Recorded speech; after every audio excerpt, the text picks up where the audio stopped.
presided over the establishment of the Senegal-Gambia Women Business Organization.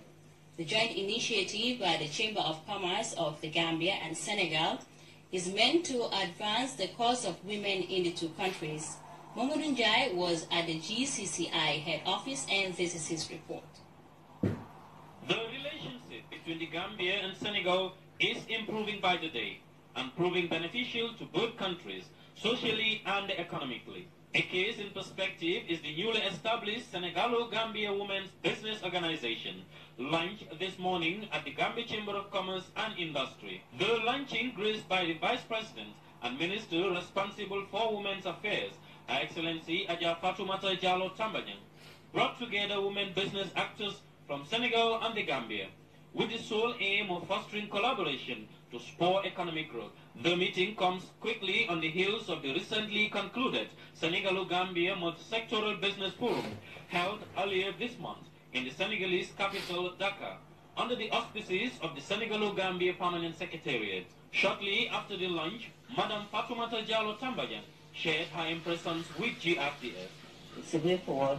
It's very encouraging and promising, and we will continue to support the cause. We have advised them to broaden the network, including many women in Senegal and also women in business in the Gambia.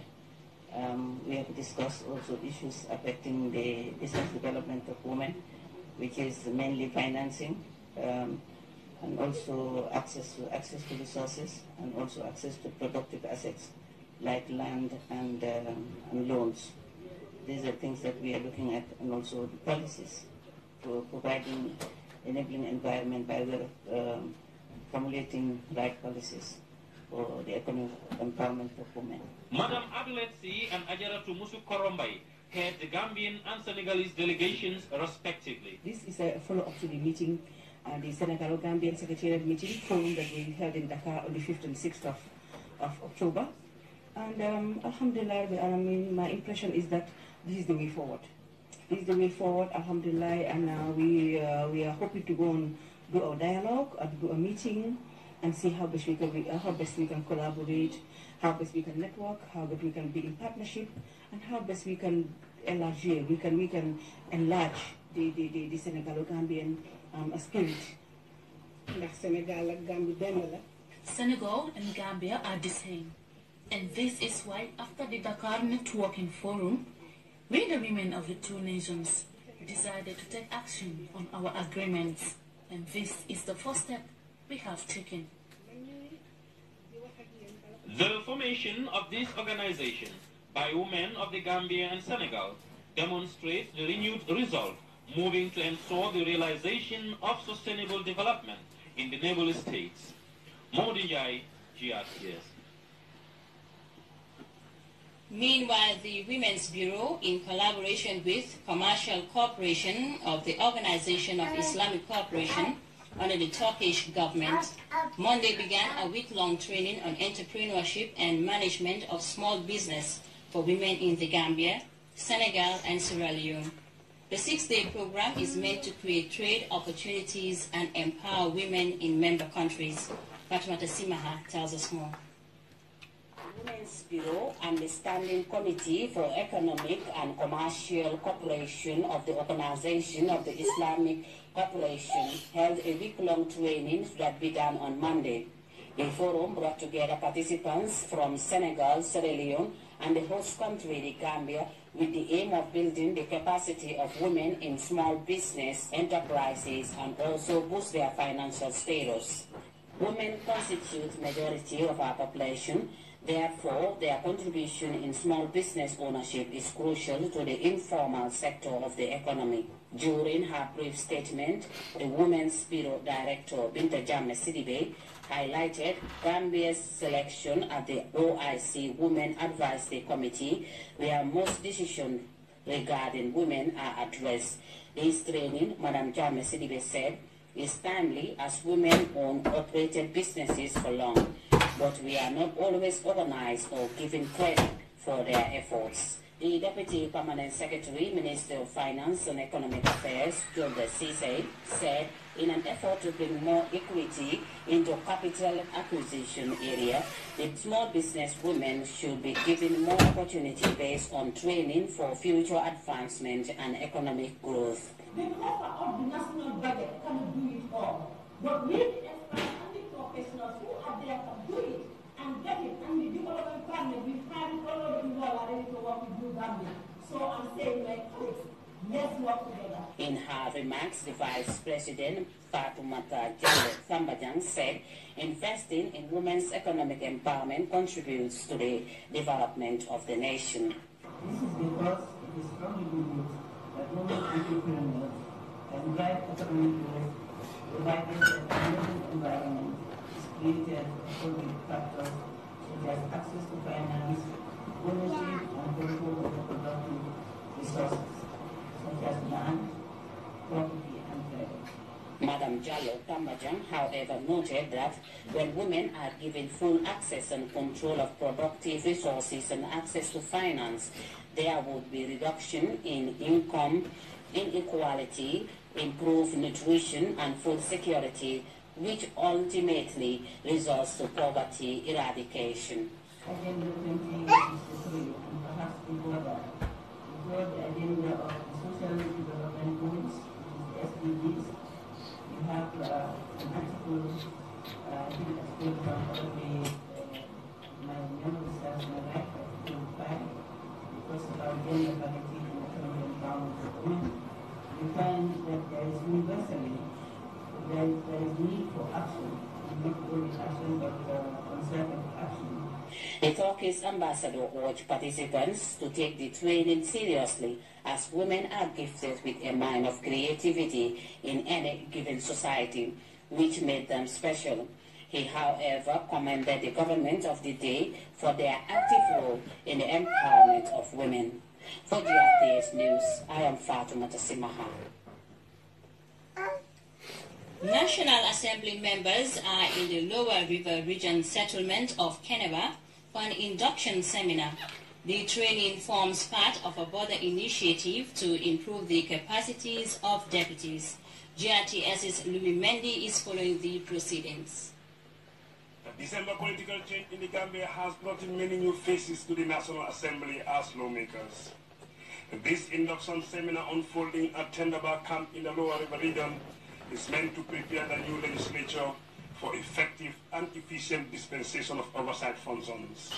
The occasion also provides an opportunity for experienced MPs to refresh their minds on their roles and responsibilities. We are all aware that most of members of this fifth legislature, including my humble self, are new, especially when it comes to parliamentary practice. This comes with capacity, the fact that we are all new comes with capacity challenges that, if left unaddressed, will greatly hamper our performance. Honorable Deputy Speaker of the National Assembly said the exercise is important for the MPs in strengthening democracy in the New Gambia, where accountability, he said, is the order of the day. I'm pleased to inform you that the leadership of the National Assembly, together with the Assembly Service, is already articulating the training demands of the new honorable members to put them in a good state after 22 years of dictatorship. Honorable Denton said since the training is centered on the oversight committees of the National Assembly, higher premium should be placed on transparency and accountability in public service delivery. The duty to learn and add value to our knowledge, processes and thoughts is not only prudent, but also a sacred value of humility and godliness. Similarly, I am particularly honored and elated by the attendance and participation of so many high-profile academics and retired senior citizens of substance and excellence. Today, the first day of the 5-day training, MPs were educated on their legal, political, social, and professional powers among a host of other topics.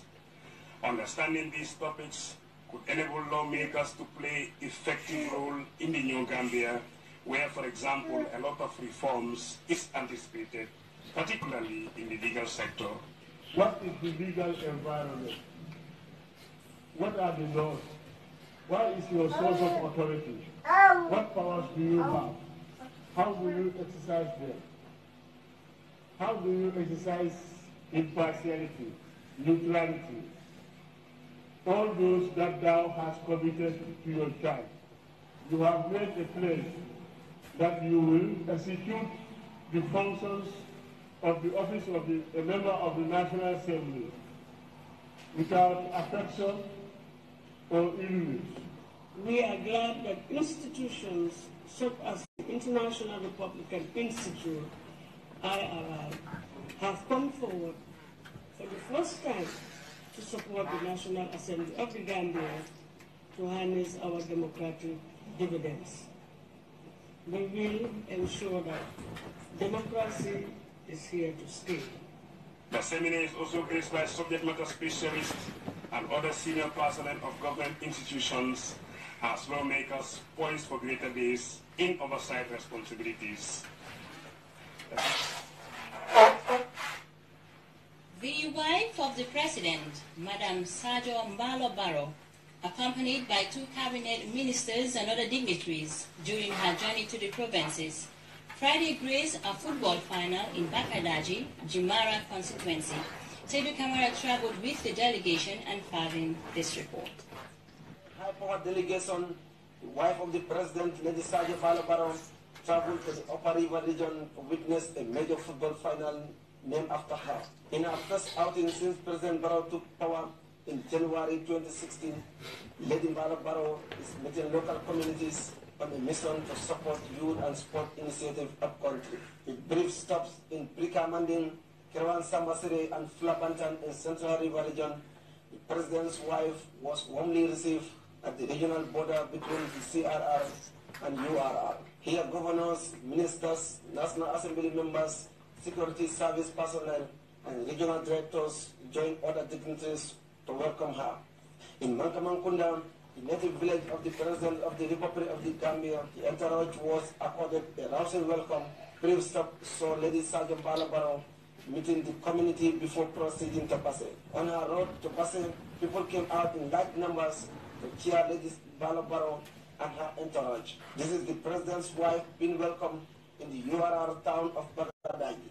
The applause and welcome continue into Basse, where people crowded the streets to welcome Lady Sajo Mbalo Barrow on her first trip to the hinterland. A busy morning flowed as crowds and different groups came to greet the president's wife and pay tribute to President Barrow. They include the sport committee of the region and women groups from the KMC. A presentation of football materials and trophies later took place courtesy of the Minister of Youth and Sport, Henry Gomez, and the Minister of Lands and Regional Government, Lamin Diba. This magnificent present will go a long way to unite and ensure that our youth be occupied in activities which will be useful for them for today and tomorrow. I thank all of you, and I thank all those people who have to also make it a point of duty to be here with us for this occasion. We are doing it not because of political issues, no party affiliation, tribalism or nepotism.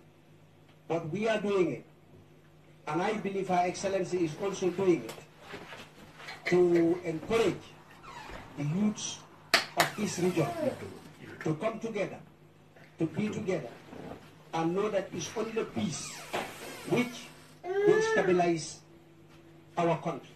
Speaking on behalf of the Regional Sport Committee, the Secretary General Alaji Jallo thanked Lady Mbalo Barrow for her support to the development of football in the Upper River region. Sedu Kamara, GRTS News. The Gambia joins the rest of the world to observe United Nations Day.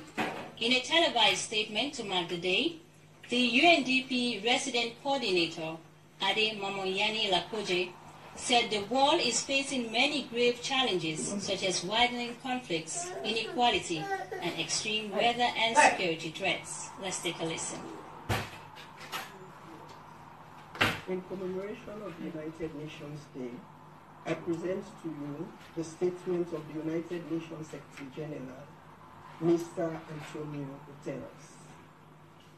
Our world faces many grave challenges: widening conflict and inequalities, extreme weather and deadly intolerance, security threats, including nuclear weapons. We have the tools and wealth to overcome these challenges. All we need is the will. The world's problem transcends borders. We have to transcend our differences to transform our future. When we achieve human rights and human dignity for all people, they will build a peaceful, sustainable, and just world.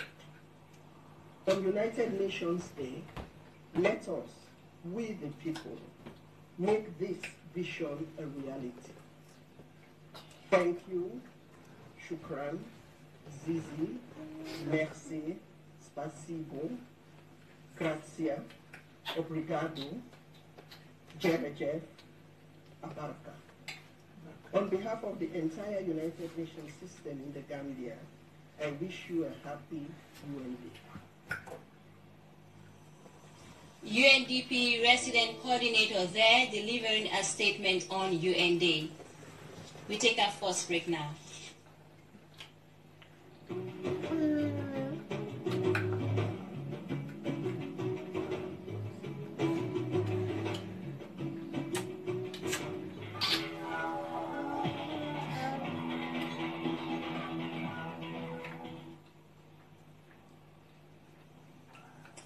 Welcome back, and over now to sports.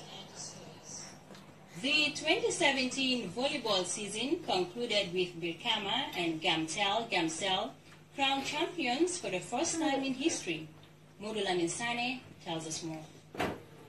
Birkama and Gamcel are the new champions of the Volleyball League.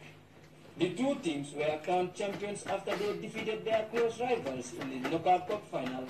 The male finals ran long into the night, featured a heavyweight clash between Gamcel and Birkama, with the two sides locked on in a tight contest at 2 sets apiece. The West Coast boys held their nerve to win the golden set, 15-11. Well, as you said, this is the first time. We are very happy and proud of our victory of today. So because it's the first time in our history, and it definitely means a lot to us. Gamcel's female team made amends by winning the female in another thrilling contest against Gambia Armed Forces. It was the first time the telecommunication giants are crowned champions of female volleyball. I'm very happy to be the champion of this because if you can see, we have made a record. Over 5 years after our female team, they are winning this trophy. For the first time, Gamcel won this, so it's a record for us. I'm very happy. The final was watched by fans, including the Minister of Agriculture. Seeing this match, it was well played, peaceful, and very, very interesting. And I think really we should encourage the young people to continue engaging in sports. Sports is no longer sports only. Sports is now the biggest commercial entity in the world. We are looking forward next year again to another season that we will organize. We will do our best as an executive, but we really would like to urge people to give us similar support, the support that they have given us, to give us this support again. This is very motivating. This is very encouraging. You've seen the people who have come here today. Honorable ministers have attended whole volleyball matches here today. So we are very encouraged. So with this encouragement, we are going to move forward and really organize a very good program again next year. Outstanding players and veteran sportsmen and women were honored for their contributions and immense participation in the game. It was the end of another exciting volleyball season, which brought spectators to the Gold Stadium to enjoy the final games of the championship. Reporting for GRTS Sports, this is Modula Sane. We will take a look at news beyond our borders right after this break.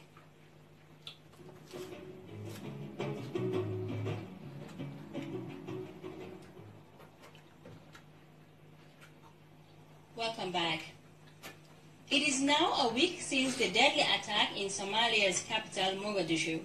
However, no group or individual has claimed responsibility, following the deaths and injuries of hundreds.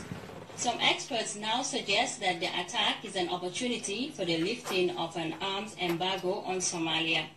They say it will allow the country to confront the threat of Al-Shabaab effectively. Details in this report. The group missed its intended target. It failed to reach the destination, and that's why they have stayed silent, because they understand if they claim this, society and the heart of mind of Somali people will shift from whoever was with them. I don't think they are that much, but they will not have anyone on their side. So they understand that the consequences will be far worse than they can bear it. The attack destroyed buildings, business centers, paralyzing transport along one of the key roads linking Mogadishu to adjacent regions. Investigators are trying to unravel as to how the militant group was able to pass different security checkpoints with a truck laden with hundreds of kilograms of explosives, only to detonate it at the city's busiest junction in downtown Mogadishu. But experts suggest that Mogadishu is unable to deal with Al-Shabaab's increasingly changing guerrilla tactics, and suggest that the blast, the deadliest so far to occur in Africa, is an opportunity for Somalia to seek the help it wants. And the Somali government has an opportunity to lobby and to ask the international community, using the Saturday blast as an example that they can defend themselves with the current ability they have. So it's an opportunity for Somalia to speak out and to seek some kind of what sovereign nation can have. African troops have helped Somalia push the militant group from major towns, but Al-Shabaab has maintained a tight grip in rural villages that has become its launching pad.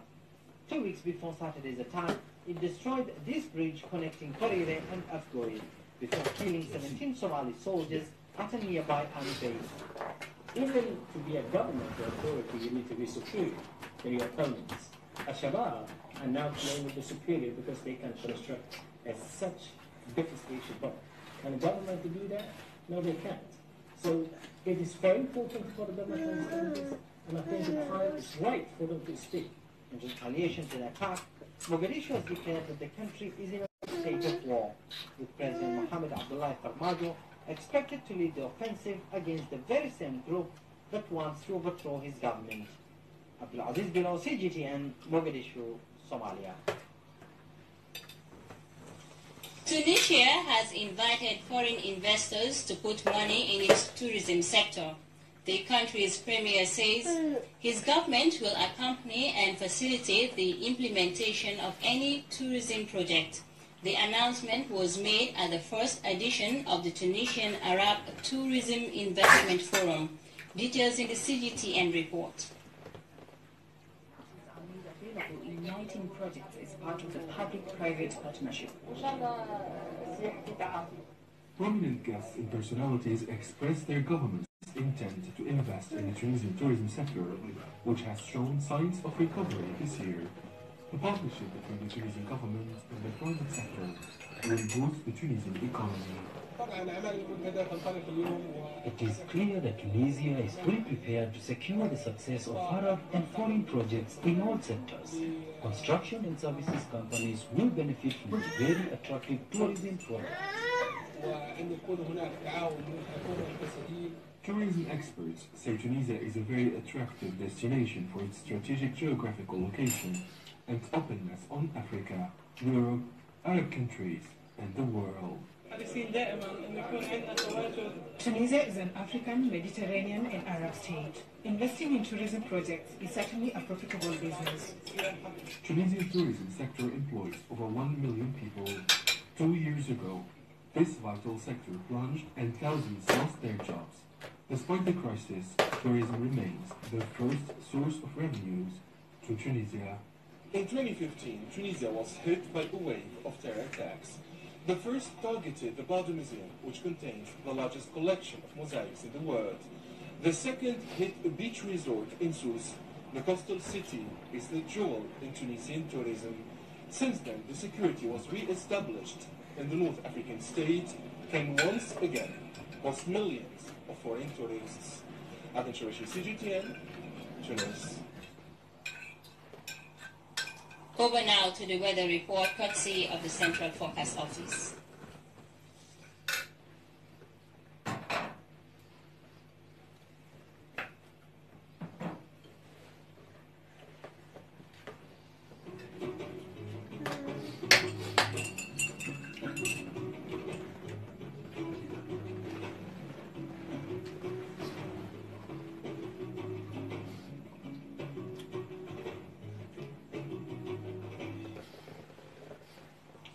We apologize for not being able to bring you the weather report.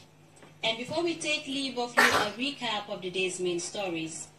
The Janet Commission has quizzed a GPA managing director and former government officials to explain the millions of euros spent on the purchase of Al Jamdu and Kansala ferries. Vice President Fatoumata Jallow Tambajang has presided over the establishment of the Senegal-Gambia Business Org. Security experts have said that the massive bomb blast in Mogadishu is an opportunity to lift the embargo on Somalia. And Tunisia has invited more foreign investors to invest in tourism in the North African country. Well, viewers, that was all in this edition of the News at 10. From me, Winifred Nicol, and the entire news team. Thanks for the pleasure of your company, and do have a peaceful night.